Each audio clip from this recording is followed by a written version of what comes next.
estábamos diciendo que les estaba contando que una vez escuché en un shiur respecto a este tema, la Torá escrita y la discusión de la Torá escrita y la Torá oral es una discusión cuasi contemporánea. Yo sigo teniendo alumnas, familias que me dicen, no, está bien, la Torá escrita dice esto, pero ¿dónde dice que hay que usar peluca? Digamos, la Torá oral trae más controversia. Este rabino Male una vez dijo que, digamos, tenemos dos distintas historias de cuando recibimos la Torá.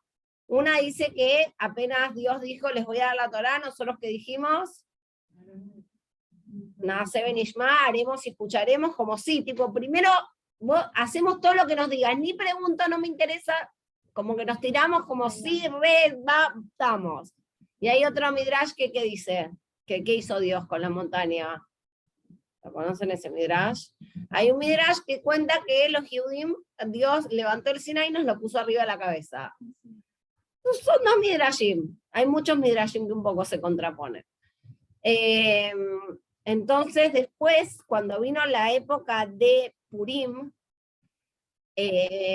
algunos preguntaron, ¿cómo puede ser que si dijimos, Dios, vamos a hacer todo como vos quieras, también nos puso la montaña en la cabeza, como diciendo, es el equivalente a lo que hoy sería como un revólver, imagínense, como... Y se dice que a lo que dijimos sí vamos a hacer todo, es a la Torá escrita.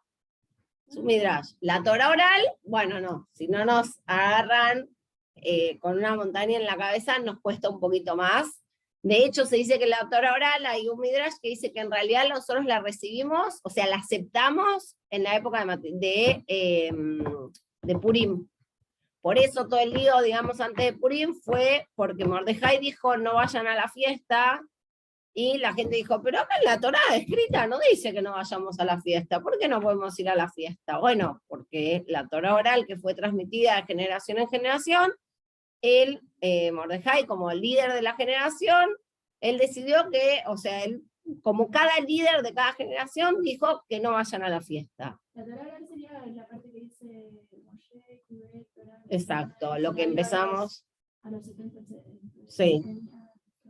La Torá oral es todo el conjunto de material que vino, digamos, que recibimos, que Dios entregó en Har Sinai, junto con la Torá escrita. Una de las cosas que aprendemos del Pirkei Avot es que nos dice, Moshe recibió la Torá en Sinai, de Sinai no importa, pero sería que Moshe recibió la Torá, se la dio a Yoshua, y Yoshua a los ancianos. Y la pregunta es si todos recibimos la Torá en Har Sinai. ¿Por qué dice Moshe? Si todos la recibimos. Como que es contradictorio. Siempre algo que decimos en Shavuot es que todos estuvimos ahí en Har Sinai. Porque todos recibimos la Torá escrita, pero la Torá oral la recibieron solamente en su momento los sabios. Hoy en día está acceso de todos. Por ejemplo, la Cábala. La Cábala no era algo al acceso de todos. Hoy en día, ayer festejamos la Guaomer, justamente que Rabbi Shimon Bar Yochai fue el primero en la historia de Am Israel en revelar la Cábala. Así todo, no es que después de él la gente empezó a full a estudiar Cábala, no. ¿No la escribieron en algún momento la Mishnah? Sí, la Mishnah es una parte de la Torá oral. La escribió Rabbi Yehuda Nasi, pero la escribió por la destrucción del Beit HaMikdash. Entonces ahí decidió que era momento de escribirla. Porque algo que hablamos ayer en la Guaomer es que en distintos momentos del mundo, es como en distintos momentos de nuestra vida necesitamos distintas cosas. Distintos momentos de Am Israel, también el pueblo necesita distintas cosas. En un momento con la Torá escrita nos alcanzaba como pueblo, lo demás lo sabían los sabios. En otro momento llegó Rabbi Shimon Bar Yochai, y antes de eso el mundo vivía perfectamente sin Cábala. Algunos dicen, sí, la Cábala es el Zohar, nadie duda acá, en toda Am Israel nadie pone en duda el Zohar, ¿sí? Pero algunos dicen, pero si se llama Torá oculta, ¿yo por qué la tengo que estudiar? Si justamente se llama oculta, oculta no debería quedar oculta.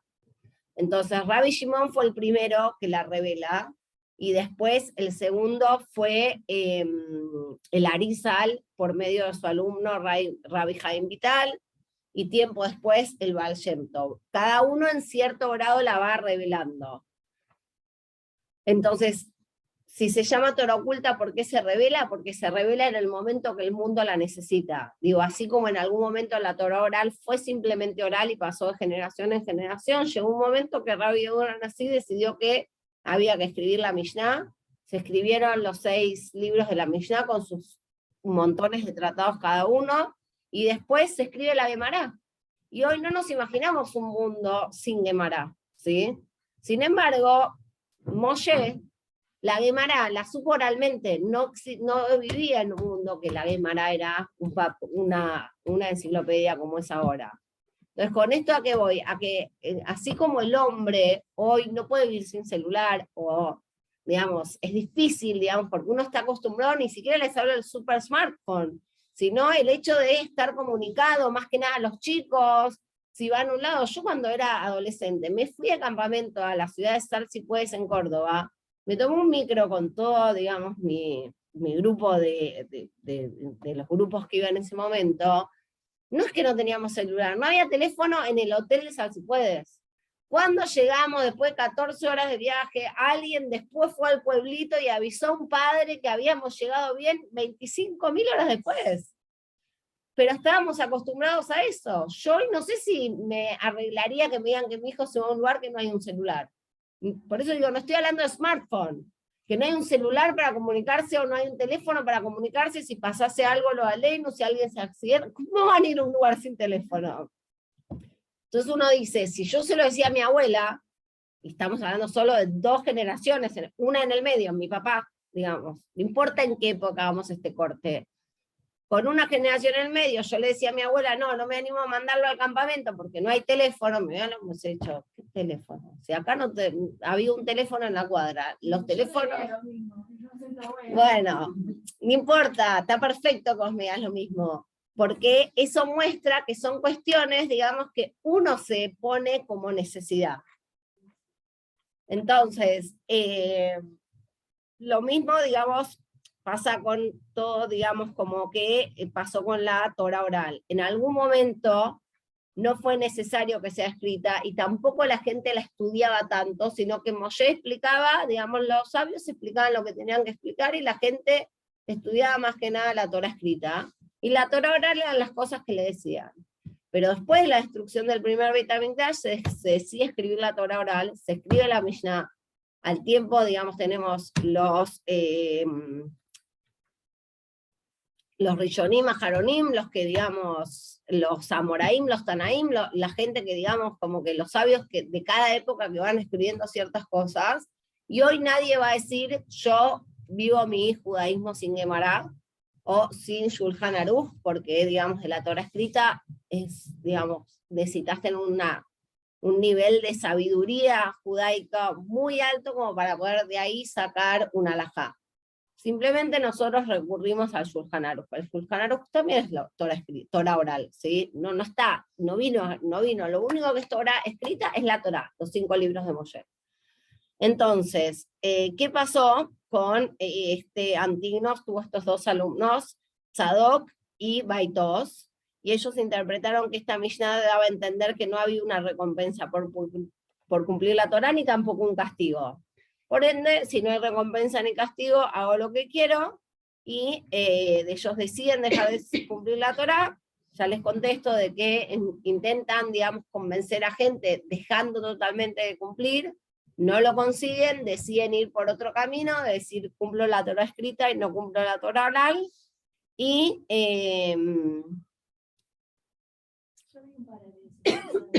¿qué? Sí. Siguen existiendo, no los 2 grupos, creo que los Tzedadokim existen, pero los de Baitos, los alumnos de Baitos no. Una de las cosas que hacen los Tzedadokim, que sería saduceos en castellano, es que no cocinan en Shabbat, no usan chapa. Eso, no usan chapa. Ellos prenden no dejarían la luz prendida,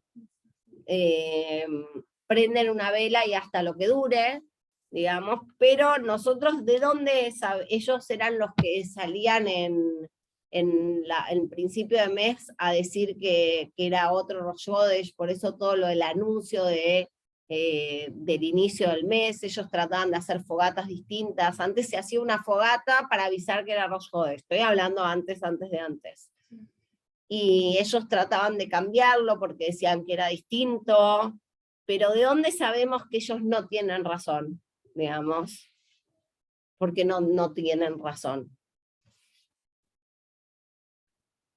No, y nosotros creemos en la Torah oral. Exactamente, muy bien, porque nosotros creemos en la Torah oral, porque nosotros creemos que Dios entregó la Torah escrita con la Torah oral, junto con los sabios, digamos que muchas veces podemos estar más o menos de acuerdo, pero los sabios de cada época son, digamos, representantes de Hashem, y ellos van tomando las decisiones, porque, digamos, algo que tiene la Torah escrita es que tiene todo, por un lado, condensado muy poco. Entonces cuando hay que decir sobre temas nuevos, siempre por ahí doy los mismos ejemplos, pero un poco la llave en Shabbat, cómo hago, si eso es cargar o no. Cuando los rabinos definieron que la llave se lleva así, yo no salgo a leer toda la Torah escrita y decir que no, que eso sí es cargar o no es cargar. Para eso están los rabanim, los que estudian la Torah y estudian la halajá y toman las decisiones halágicas, que digamos, no es que toman las decisiones de mi vida, toman las decisiones de la halajá, que para tomarlas hay que estudiar mucha Torá.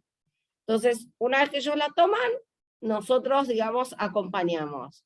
Pero realmente la vida judía sin la Torá oral hoy es casi inentendible, o sea, no tiene nada que ver con lo que nosotros, digamos, vivimos, porque nosotros nos guiamos todos los judíos, digamos, todos los judíos que conocemos, incluso los que parecen más religiosos, menos religiosos, no importa, todos nos guiamos por la Guemará. Todas las costumbres, Kabbalat, Shabbat, creo que no es de la Torah escrita, creo que es de la Torah oral. Y así hay, de la época del Arizal, si no me equivoco, el que, digamos, instala el Kabbalat Shabbat, del recibir al Shabbat, fue el Arizal. Así todo, el Sidur mismo. El Sidur es algo que se define después de la destrucción del Beit HaMikdash, entonces sería así. Creo que lo único que sí está en la Torah es el Birkat Hamazon. Pero digamos, todas las brajot, todo es de hecho no tenemos Beit HaMikdash para hacer los korbanot, que es lo que está más que nada en la Torah escrita. Entonces todo lo que hacemos, de lo que consideramos nuestro judaísmo, se guía por la Torah oral, con lo cual nadie que diga yo no creo en la Torah oral, como los tzedokim, tiene hoy mucho lugar, digamos, dentro de los judíos, simplemente que ellos quedaron un grupito y permanecieron en Israel y siguen hasta hoy en día. Ahora, ¿qué tienen que ver los tzedokim con Hanukkah? ¿Quién se imagina? Bueno, los tzedokim, digamos, uno de los, digamos, cuando vino, digamos, la revuelta de Hanukkah y volvimos a conquistar el Beit HaMikdash, Yosefus Flavio, ¿lo escucharon? Que es el famoso historiador judío de la época de los romanos. Él es el que proporcionó la mayor información sobre los tzedokim. Eran un grupo, él dijo que eran un grupo ambicioso cuyos seguidores eran ricos y poderosos y es que los consideraba groseros en sus interacciones sociales. Eran un poco lujuriosos, por decir así.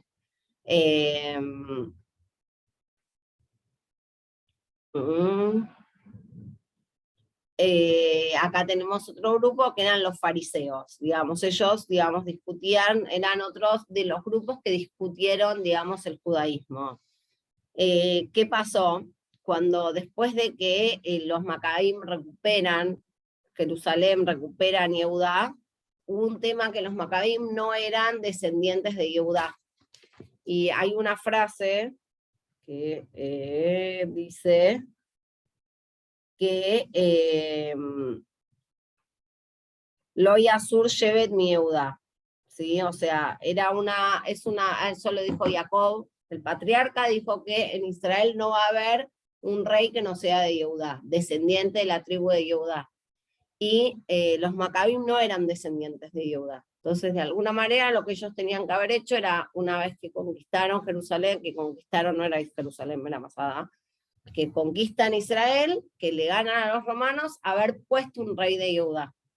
Ellos no hicieron eso, tampoco se autodenominaron reyes, sino nací como líder del pueblo, pero hubo ahí como un error de parte de ellos, y terminó en que su liderazgo termina en manos de Sedoquim,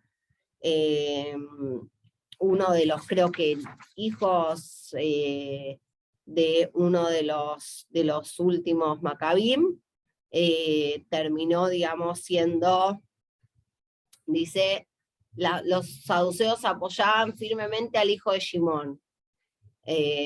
Bueno, esta es una época, digamos, como que, digamos, que queda ahí, digamos, que viene, digamos, se recupera el Beit HaMikdash, hay un tiempo de que siguen los Yehudim pudiendo estar en Israel, hasta que finalmente los romanos terminan destruyendo totalmente Israel, y viene el exilio, el gran exilio que tuvimos hasta nuestros días. Entonces, bueno, ¿qué fue lo que hizo que ellos puedan, digamos, entender tan mal la frase de su maestro?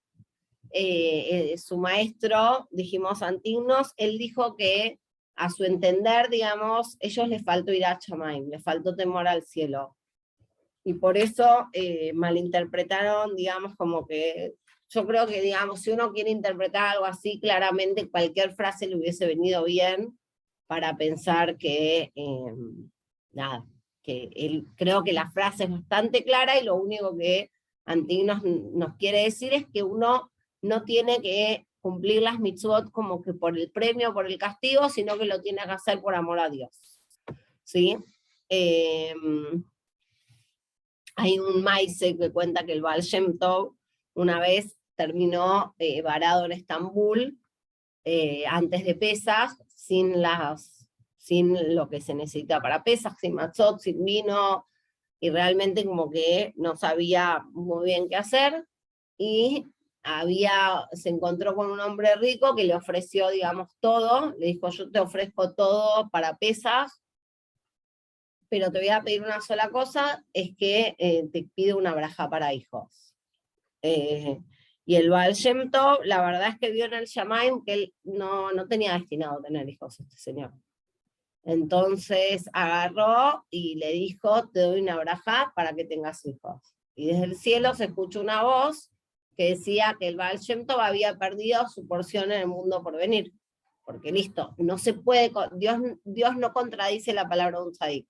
Y ya en el momento que el Baal Shem Tov le da esa braja, rompió, que quedó, sí, lo obligó a Dios a darle hijos.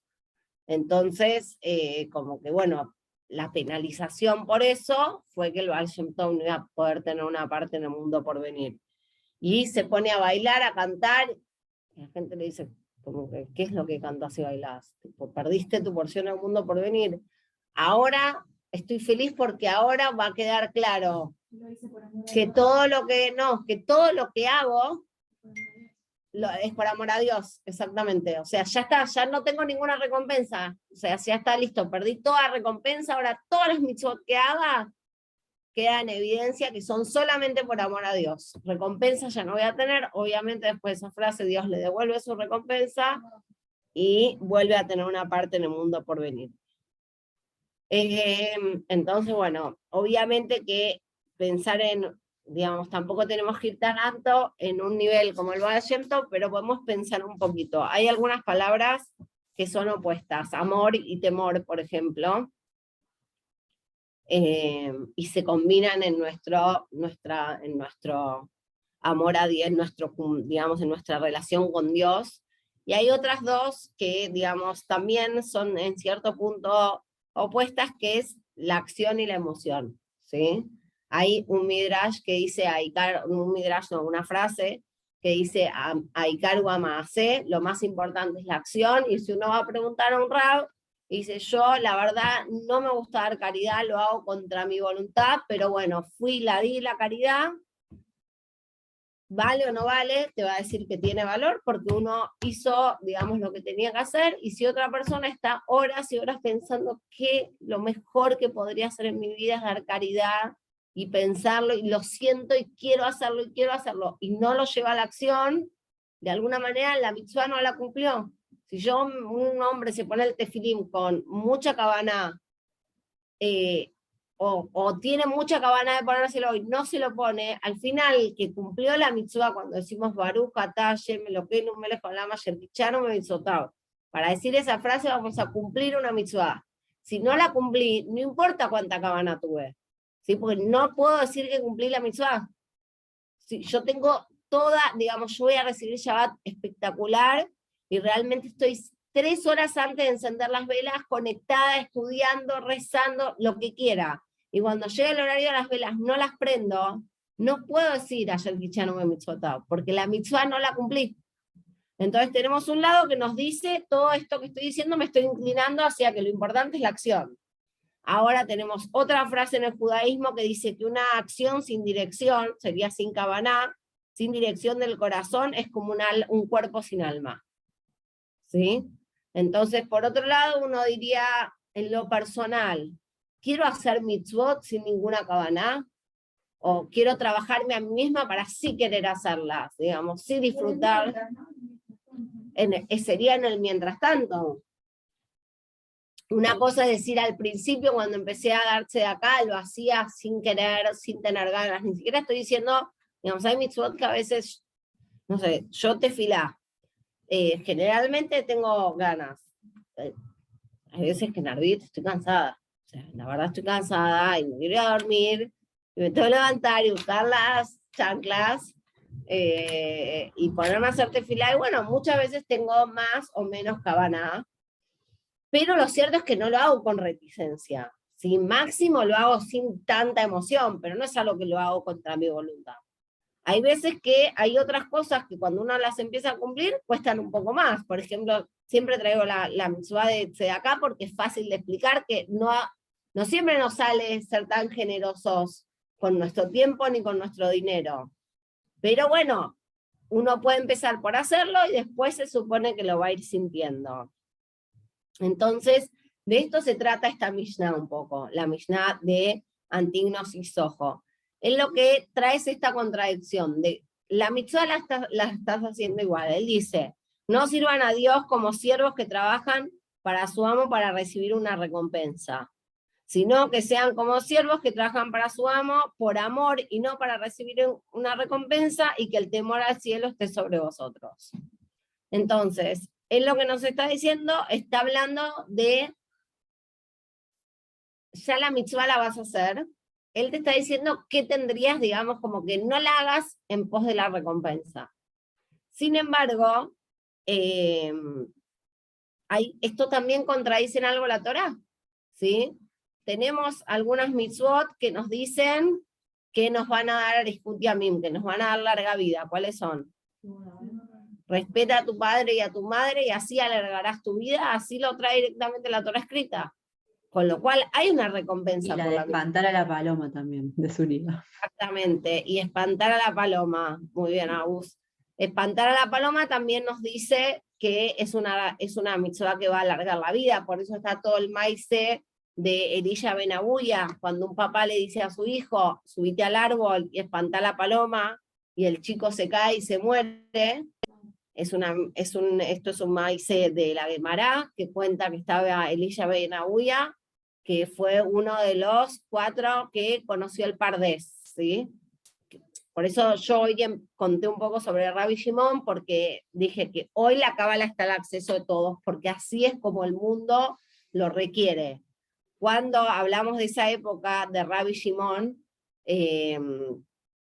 tenemos, digamos, 4 personas entraron al Pardés, Rabbi Akiva, Elisha Ben Abuya, y hay otros 2 que siempre se me mezclan sus nombres, pero están acá en el Pirkei Avot, y nos cuenta después, digamos, el relato que el único que logró salir bien fue Rabbi Akiva, que la historia de cuando entraron al Pardés dice que Rabbi Akiva entró en paz y salió en paz. Entonces eso nos explica, digamos, cómo puede ser el Pardes es donde está toda la Torá oculta, ¿sí? Entonces, uno de los 4 se murió, el otro se volvió loco, Elisha ben Abuya pasó a ser un hereje, siendo que era un sabio en la Torá, y el único que, digamos, que pudo sostener ese nivel de sabiduría fue Rabbi Akiva. Entonces, en esa época, todo lo que era el Zohar, todo lo que era la Kabbalah, estaba limitado. Imagínense que estos, que eran los 4 líderes de la generación, apenas, digamos, solo Rabbi Akiva pudo sostener, digamos, semejante información, y los otros 3, que eran 3 grandes sabios, uno murió, uno se volvió loco y otro se convirtió en un hereje. Imagínense que en ese momento el mundo no estaba preparado para esa información. También nos cuentan cuando Rabbi Shimon salió de la cueva, tampoco, él tuvo que hacer toda una preparación, salió de la cueva y tiraba fuego por la boca, porque veía a la gente y no entendía cómo no estaba haciendo las cosas bien. Entonces, cada momento de la historia de Am Israel, Dios le va dando al pueblo lo que va necesitando. Entonces, dijimos que... Si murieron y uno se volvió loco y el otro se fue, ¿es lo que necesitaban? No estábamos preparados, no era momento para que se sepa el Zohar como se sabe hoy en día. Hoy pones Zohar en Google y vas a encontrar el Zohar. ¿No es un poco la contradicción que Dios le da necesita, sino... Por eso, en ese momento eran solo los grandes sabios los que podían tener acceso. Ni hablar que una persona como uno no excedía el libro, o sea, digamos, igual, está bien lo que vos preguntas, porque siendo ellos 4 grandes sabios, bueno, ahí vemos que todavía el mundo no estaba tan preparado para semejante revelación divina, porque la Torá oculta lo que hace es revelarnos, o sea, la parte como más... Mi abuelo enseñaba el Zohar y uno de sus alumnos se tiró. Bueno, por eso, porque el Zohar hay que estudiarlo siempre con un maestro. Si bien hoy está disponible, uno puede ir a una librería y comprarlo, o está en internet, no es un libro que uno tiene que leer nunca solo. No es un libro que se entiende, y aunque hoy parezca, ay, yo no me voy a volver loca por leer un libro, mucha gente le hizo muy mal, y no es un libro es un libro que solo se puede estudiar con un maestro. ¿Sí? Alguien te lo tiene que enseñar, no es un libro que uno lo pueda aprender solo. Y así todo, en su momento se decía que uno antes de estudiar el Zohar tenía que saber toda la Torah escrita, la Torah oral, la Gemara, la Mishnah, porque, ¿qué pasó? Uno puede malinterpretar eso, es como casi una revelación divina absoluta, y está escrito, es como cuando uno agarra el Shir HaShirim, ¿sí? El cantar de los cantares. Si yo no lo quiero, digamos, no lo quiero tirar para el lado del judaísmo y quiero interpretarlo literalmente, el cantar de los cantares dice, qué hermosa mujer son tus pechos. Entonces, si quiero leerlo literal, lo puedo leer literal. La verdad es que el cantar de los cantares es todo místico y se refiere al amor entre Dios y el pueblo de Israel. Pero eso es lo que es Torah oculta, digamos, es que no es revelado, ¿sí? Dice, cuando bese tus labios, se refiere al momento en que Hashem nos entregó la Torah. Entonces, si queremos, podemos entenderlo como corresponde, que es con la interpretación, con la parte oculta de la Torah. Y si lo agarramos literal y sin un maestro y sin que nadie nos enseñe, puedo decir, ay, mirá qué texto tan picante, digamos. Entonces, digamos, ¿qué pasó? Cuando Elisha ben Abuya ve esta situación de que un padre le dice a un hijo que se suba al árbol y espante la paloma y el chico muere, le provoca esta sensación de que la Torá no decía que esta era la recompensa. Entonces, hay varias cosas, digamos, que se debaten de esa historia de la Gemara.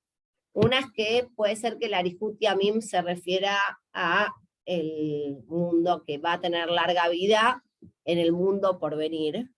La segunda es que hay cosas que nosotros no entendemos, ¿sí? Ni nosotros ni Elisha ben Abuya. Mientras no venga Mashiach y Dios no se revele, no es esa la única situación, lamentablemente, que un yehudí tiene que ver y decir, ¿cómo, Hashem, cómo haces esto? como si el padre le dijo al hijo, y lamentablemente hemos visto miles de ciudades caer, en Buenos Aires tuvimos 2 atentados, y uno se encuentra con la misma pregunta.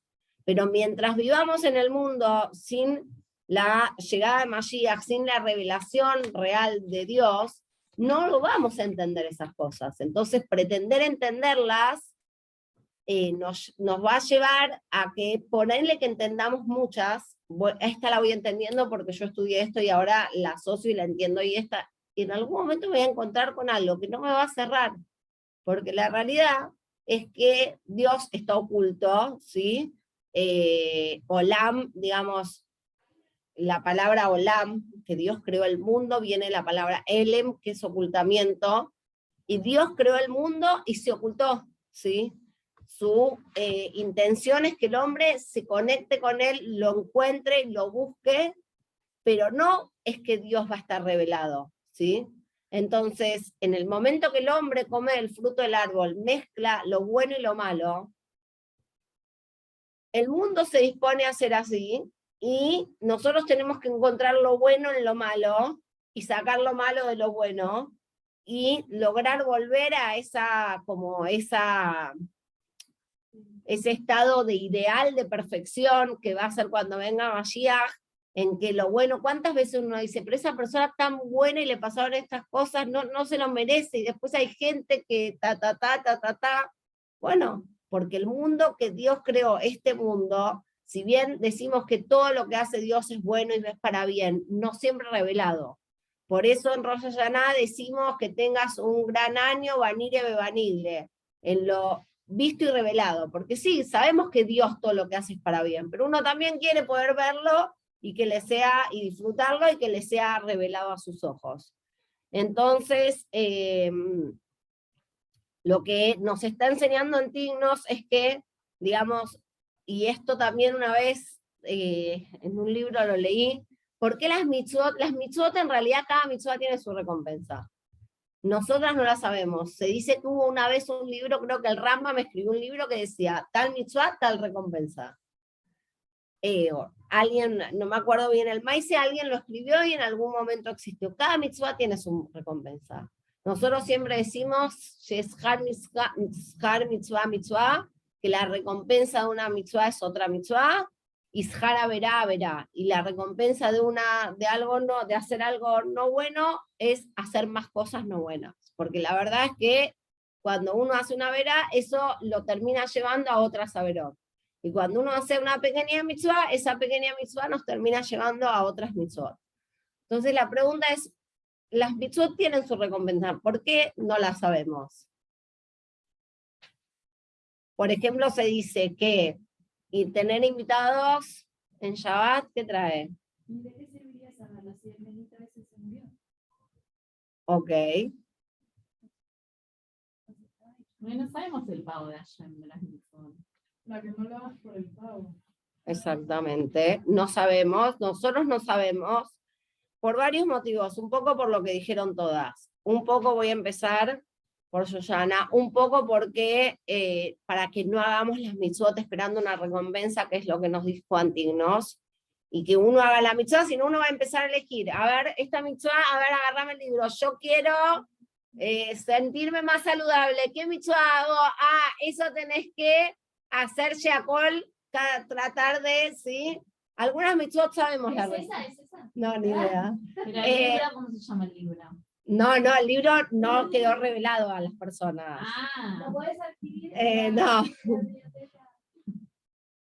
Pero, por ejemplo, sabemos que el Birkat Amazon trae mucha brajá, pero no es, trae Parnasá, pero no es porque la mitzvah de hacer el Birkat Amazon trae, sino es el reconocimiento que la Parnasá, porque en el Birkat Amazon, ¿qué estamos reconociendo? Potea que te dejo más viales Jorge de razón, que Hashem es el que alimenta a todas las personas, y que nuestro sustento viene de Dios, no viene de mi trabajo, de mi esfuerzo, de mi inteligencia. Entonces, en realidad, el Birkat Amazon no es que la recompensa de decir el Birkat Amazon es más sustento o más plata, sino que el reconocer que mi sustento viene de Dios hace que yo me vuelque y busque, digamos, el sustento a través del pedido a Dios y no pensando que lo voy a adquirir, voy a hacer más rica si trabajo y abro el Shabbat. No, o sea, no viene de ahí mi sustento. Entonces, por un lado tenemos eso. Por otro lado, dijimos, para que uno no esté, no haga una mitzvah para la recompensa. Pau dijo que uno no sabe la recompensa por las mitzvot. Si bien yo dije que escuché este maíz, que había un libro de mitzvot que decía como de tal mitzvah, tal recompensa, realmente nosotros todos sabemos, porque cada una es única y sabe y ve gente que hace una mitzvah que le es re fácil, esa mitzvah que a mí me cuesta un montón, y ve otra gente que le cuesta un montón una mitzvah, que vos decís, ay, eso te cuesta, no, eso es re fácil. Entonces, sabemos que no existe en verdad, digamos, por más que existe ese libro, o que en verdad haya como un manual, aunque sea en algún lado del universo, no importa si está plasmado el libro o no, el verdadero valor de una mitzvah es el esfuerzo que a cada uno le llevó. Nunca va a tener un valor nominal, ¿sí? No es una lata de coca que sale 75 pesos, me enteré, una latita de coca, ¿sí? No, porque el esfuerzo, hay ciertas mitzvot que, digamos, hay gente que usa tzniut y no le cuesta nada, y hay gente que usa tzniut y es algo que le cuesta un montón. Hay gente que se cubre el pelo y le cuesta un montón, y hay otra gente que hacer la yonará, no hacer la yonará le cuesta un montón. Igual puede haber cosas que son sejud de los antepasados. Seguramente. Que vos tengas Parnasá no solo porque leas Birkat Hamazon y que sea de qué sé yo. Eso totalmente, seguramente, porque aparte está lo que Dios me asignó. Por eso. Seguro, y ni que hablar que tengo recompensa a los antepasados, y al margen, lo que dije que si en particular del Birkat Hamazon, es que dicen que el Birkat Hamazon trae mucha braja, primero porque tiene muchos amén, porque uno tiene muchas brajot, digamos, no es una, el Sheakol ni Aviduaró tiene una braja, y el Birkat Hamazon creo que tiene más de 100, o 100, o si uno hace a la mañana y a la tarde, no lo tengo tan en claro, pero tiene muchas brajot, y dije que también está relacionado con el asumir que, digamos, la brajá de la Parnasá viene de Dios. Pero no es que es la recompensa del Birkat Hamazon es Parnasá, sino que en realidad es inverso. Como reconozco que la brajá de Hashem, la Parnasá viene de Hashem, quiero hacer algo más que aumente mi recipiente de Parnasá. Pero la realidad es que Dios dispone a principio de año para cada persona, como dice, para la Jaim o la Mavet, viene Rosh Hashanah y Dios decide para cada uno, juzga a cada persona y decide lo que le va a dar. Con lo cual, otra de las cosas es que, digamos, nosotros no digitamos lo que hace Dios. O sea, a mí digamos, no es que si yo hago bueno, si voy a hacer todo esto, entonces Dios va a hacer todo aquello. Pero como dijo Pau, al margen, no hay un pago exacto por cada mitzvah, y eso yo creo que tiene más que ver con que las mitzvot no son iguales para todos, sino que requieren, digamos, cada uno nace con su historia, nace en el país que nace, en la ciudad que nace, con los desafíos que nace, y no creo que una mitzvah sea algo, digamos, medible como con regla, porque, digamos, es como cuando el profesor toma prueba. La verdad que sí, hay una parte de la prueba que el profesor evalúa, digamos, si sabías o no el conocimiento. Pero principalmente en la primaria, vamos a decir, más que en secundaria, en la universidad, los profesores también evalúan el esfuerzo que puso el chico. Que es lo que, bueno, eso es lo que evalúa también Dios, digamos. Y después, por último, vos que habías dicho... No, había dicho que Nemita se subió. Y por otro lado, muy bien, qué memoria. Y por otro lado, está este tema, digamos, que mientras, digamos, en este mundo en donde Dios no está revelado, una de las maneras de ocultarse es que la consecuencia de A no es B, sino que a veces es B y a veces es C y a veces es D, porque si no sería una manera de que Dios esté revelado. Entonces es muy fácil, si yo hago blanco, entonces, digamos, como vieron en ecuaciones, sí, X, entonces sí, Z, entonces X, supónganse, entonces, pero así no es lo que Dios planteó para este mundo. No es la vida, sí. Y no es la vida, pero no es la vida porque ahí sería Dios revelado. Si vos decís, Obvio. claro, si yo hago estas mitzvot, entonces va a pasar todo esto. Bueno, buenísimo, entonces si las hago va a pasar todo esto. Entonces todos estaríamos como que haciéndolas, no porque queremos recibir el premio, No, y aparte- porque querríamos que el mundo sea como nosotros queremos. Y estaría fuera Dios también. Primero que lo saco a Dios, y segundo que no es el mundo que Dios planteó tener. El mundo que Dios planteó es un mundo donde Dios está oculto, donde uno hace las mitzvot porque quiere estar cerca de Dios, y ese es el último punto. Después tenemos más que lo vamos a la próxima clase, que una de las cosas que decía el Baal Shem Tov, más allá de este maíz de la recompensa, uno tiene que hacer las mitzvot para conectarse con Hashem. Es un regalo la mitzvah. ¿Sí? Conté hace poco acá en esta clase el maíz de la grasa de pollo en los diamantes, que un señor va a otro mundo, que tipo todo el mundo, o sea, puede juntar diamantes, pero todos juntan grasa de pollo. Entonces, bueno, al principio él llega y se guarda todos los diamantes, pero cuando pasa el tiempo y ve que todo el mundo lo que guarda es grasa de pollo, él también empieza, no, esto acá lo que vale es la grasa de pollo. Entonces, ese es un maíz que nos trae sobre, digamos, que nos trata de explicar sobre cuando venimos a este mundo. ¿Sí? Cuando venimos a este mundo tenemos mitzvot para cumplir, que son diamantes. ¿Y de qué nos enganchamos? De grasa de pollo, de una cartera, de esto, que vamos acumulando pavadas. Entonces,